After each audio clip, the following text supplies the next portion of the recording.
Kako su pronađeni ovi šlemovi? Pa evo, mogu prvo da vam kažem da se trenutno nalazite na jedinstvenom mestu, jer drugo mesto na svetu sa ovakva tri lepotana iz rimskog perioda ne postoji. Mi smo jedini muzej na svetu koji čuva tri pozlaćena rimska šlema iz 4. veka. I prvo smo bili jedini muzej na svetu koji čuva dva. Zahvaljujući jednoj baki koja se zvala Angelina Brkatić i koja je u svom selu Berkasovu kopajući njivu našla dva šlema.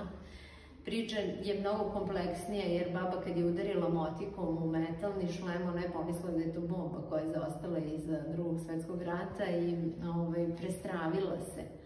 I ona je prosto, pošto ona videla to, kad komšija nađu bombu, dođe milicija, blokira njivu, vi nam šta radite, ako ne radite, nemate što da jedete. Tako da je ona odlučila da nikom ne kaže da je našla, nego je to tako malo označila. I tako je prošlo to mesto, samo da se tamo ne ide. I tako je prošlo 10 godina. I sva sreća da je taj deo njene njive bio na jednoj nizbrdici, kiša je prala zemlju s te nizbrdice. I posle 10 godina ona je primetila da se ta bomba se čudno sjaji i zapravo umesto bombe otkrila da su to dva pozlaćena rimska šlema iz 4. veka. Nije baba Angelina znala da je to kulturna baština, niti imala ikakvu svest o tome. Ona je smatrala da je našla zakopano blago, zlato i da je to zapravo opasnost potencijalna po nju, da treba da ga se reši što pre. Nije je pala na pamet, nije verovatno ni znala što je muzej.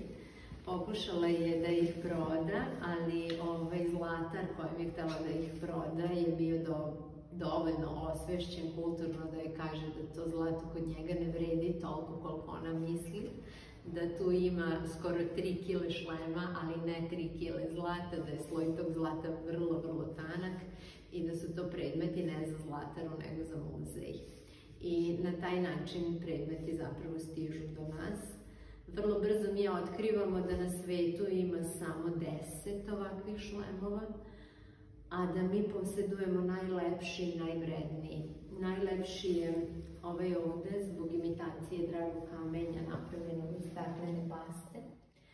A najvredniji je isto taj, ali zbog toga što on predstavlja ujedno i pisani dokument, jer sa leve i sa desne strane šlema možete da pročitate napisano grčkim pismom ko je šlem napravio i ko je šlem nosio.